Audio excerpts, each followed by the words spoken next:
Hello दोस्तों, movies bull में एक बार फिर से आपका स्वागत है। मूवीज बुल में आज हम आपके लिए लाए हैं 2015 की horror film the visit. IMDb पे इस फिल्म को मिले हैं 6.3 स्टार्स आउट ऑफ 10। तो आज की वीडियो में हम द विजिट फिल्म की कहानी पे बात करेंगे। अब वीडियो शुरू करने से पहले मेरी आप सभी से एक रिक्वेस्ट है कि अगर आपको यह वीडियो पसंद आती है तो वीडियो को लाइक और चैनल को सब्सक्राइब भी जरूर करें। तो अब हम शुरू करते हैं इस फिल्म की कहानी को। फिल्म के शुरुआत में हम लोरेटा नाम की एक लेडी से मिलते हैं जो अपनी कहानी बता रही है। लोरेटा जब हाई स्कूल में थी तो उसे अपने इंग्लिश टीचर कॉरिन से प्रेम हो गया था। लोरेटा के पेरेंट्स को यह रिश्ता पसंद नहीं था, इसलिए सिर्फ 19 साल की उम्र में लोरेटा ने अपने पेरेंट्स को छोड़ दिया और कॉरिन से शादी कर ली। इनके दो बच्चे भी हुए जिनके नाम थे बेका और टाइलर। लेकिन 10 साल के इस रिलेशनशिप के बाद कॉरिन अपने परिवार को छोड़ के किसी और लड़की के साथ कैलिफोर्निया भाग गया। इस इंसिडेंट को 5 साल हो गए हैं और तब से लोरेटा ही अपने दोनों बच्चों को पाल रही है और इतने सालों में वो कभी भी अपने पेरेंट्स से नहीं मिली और ना ही लोरेटा के बच्चे अपने नाना नानी से मिले थे। लेकिन हाल ही में लोरेटा के पेरेंट्स ने उससे इंटरनेट पर बात की थी और कहा था कि वह अपने ग्रैंड चिल्ड्रन से मिलना चाहते हैं। अब लोरेटा तो उनसे नहीं मिलना चाहती थी, लेकिन लोरेटा के बच्चे अपने नाना नानी से मिलने की जिद करने लगते हैं। ऐसे में लोरेटा उन्हें बाय ट्रेन अकेले ही भेज देती है ताकि बेका और टाइलर एक वीक के लिए अपने ग्रैंड पेरेंट्स के साथ रह सकें। उनके जाने से पहले लोरेटा उनसे कहती है कि 19 साल की उम्र में जब उसने अपने पेरेंट्स को छोड़ा था तब वहाँ कोई इंसिडेंट हुआ था। अब वहाँ क्या इंसिडेंट हुआ था इसके बारे में टाइलर और बेका अपने ग्रैंड पेरेंट्स से ही पूछ लें। अपने बच्चों को छोड़ने के बाद लोरेटा अपने नए बॉयफ्रेंड के साथ क्रूज शिप पर जाने वाली थी। अब यहाँ से पूरी फिल्म बेका और टाइलर अपने कैमरे से रिकॉर्ड करते हैं, मतलब उनके रिकॉर्डिंग क्लिप्स से ही यह फिल्म बनाई गई है। बेसिकली बेका एक डॉक्यूमेंट्री बनाने की कोशिश कर रही थी और इसलिए वह सब कुछ रिकॉर्ड करती है और टाइलर इसमें अपनी बहन की मदद करता है। टाइलर को रैपिंग का शौक है और वह खुद को टी डायमंड बुलाता है। दोनों भाई बहन ट्रेन से मैसनविले पहुंचते हैं जहां स्टेशन पर इनके ग्रैंड पेरेंट्स दोनों का वेलकम करते हैं। बच्चे अपने नाना को पोप और नानी को नैना बुलाते हैं। ग्रैंड पेरेंट्स का घर मैसनविले स्टेशन से काफी दूर था, इसलिए वो सभी कार से घर आते हैं। इस जगह पे फोन का नेटवर्क नहीं था लेकिन लैंड केबल था। शुरू में तो ग्रैंड पेरेंट्स बहुत अच्छे से बिहेव कर रहे थे, लेकिन जल्द ही चीजें वियर्ड होने लगती हैं। सबसे पहले मंडे रात को पोप बच्चों से कहते हैं कि उन्हें 9:30 बजे के बाद कमरे से बाहर नहीं निकलना है और सो जाना है और किसी भी हालत में घर के बेसमेंट में नहीं जाना है। लेकिन उस रात को जब बेका कुकीज लेने के लिए रात को बाहर निकलती है तो वह अपनी नैना को अजीब तरह से उल्टी करते हुए देखती है। इससे बेका बहुत डर जाती है और अगली सुबह वह पोप से इसके बारे में पूछती है। पोप कहते हैं कि नैना बीमार रहती है और कल रात को उनका पेट खराब हो गया था।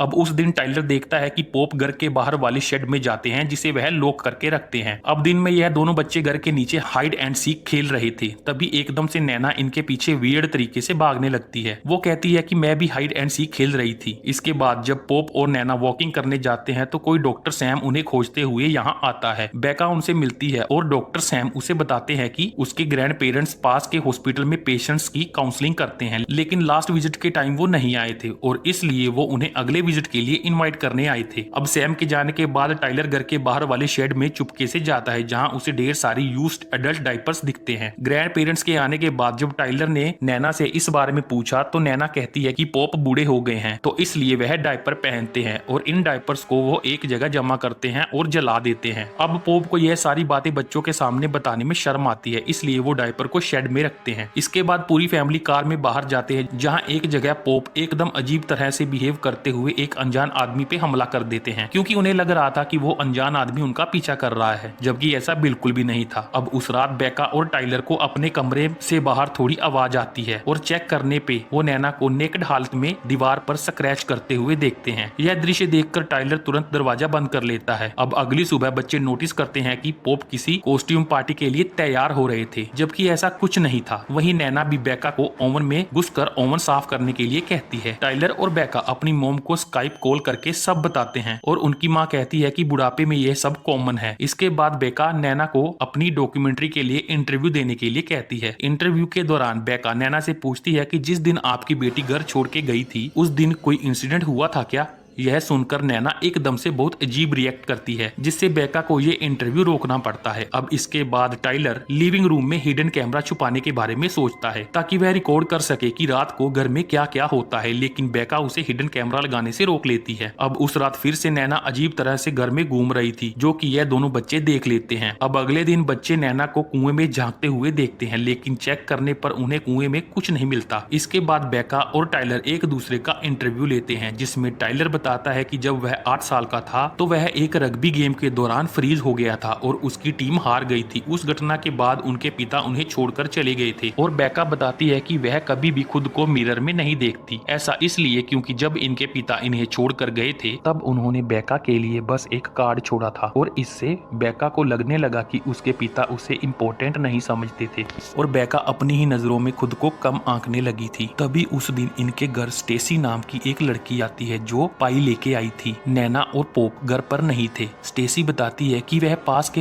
हॉस्पिटल में पेशेंट थी और उनके ग्रैंड पेरेंट्स ही उनकी काउंसलिंग कर रहे थे, जिससे स्टेसी को काफी मदद मिली थी। लास्ट वीक वो लोग स्टेसी से मिलने नहीं आए और इसलिए स्टेसी उनकी खबर लेने यहाँ आई है। नैना और पोप घर नहीं थे और ऐसे में स्टेसी वापस चली जाती है। अब उस रात फिर से नैना दीवार को देखकर जोर जोर से हंस रही थी और पोप एक गन को अपने मुंह में डाल रहे थे, पर पूछने पर वह कहते हैं कि वह बस गन को साफ कर रहे थे। ऐसे में उस रात सोने से पहले बेका और टाइलर डिसाइड करते हैं कि वो लोग लिविंग रूम में हिडन कैमरा लगाएंगे। रात में फिर से नैना पागलों की तरह घर में घूमना शुरू कर देती है। वह तुरंत ही कैमरे को ढूंढ लेती है और फिर कैमरा खुद अपने हाथों में लेकर बच्चों के कमरे की तरफ जाती है। वो एक चाकू लेकर डोर ओपन करने की कोशिश करती है और फिर अचानक से वापस चली जाती है। अगली सुबह बच्चे कैमरे की रिकॉर्डिंग चेक करते हैं और फुटेज में वो अपने नैना को यह सब करते हुए देखते हैं। इसके बाद दोनों बच्चे डिसाइड करते हैं कि उन्हें यहाँ से निकलना होगा, क्योंकि उनका यहाँ रहना सेफ नहीं है। इसलिए दोनों नॉर्मल बिहेव करते हैं। उस दिन बेका पॉप का इंटरव्यू लेती है, जिसमें वह अजीब अजीब बातें करने लगते हैं। इसके बाद स्टेसी दोबारा वापस वहाँ आती है और बच्चे देखते हैं कि घर के बाहर स्टेसी नैना और पॉप से बहस कर रही थी। पॉप स्टेसी को शांत करते हुए घर के पीछे ले जाते हैं और इसके बाद स्टेसी बाहर नहीं आती।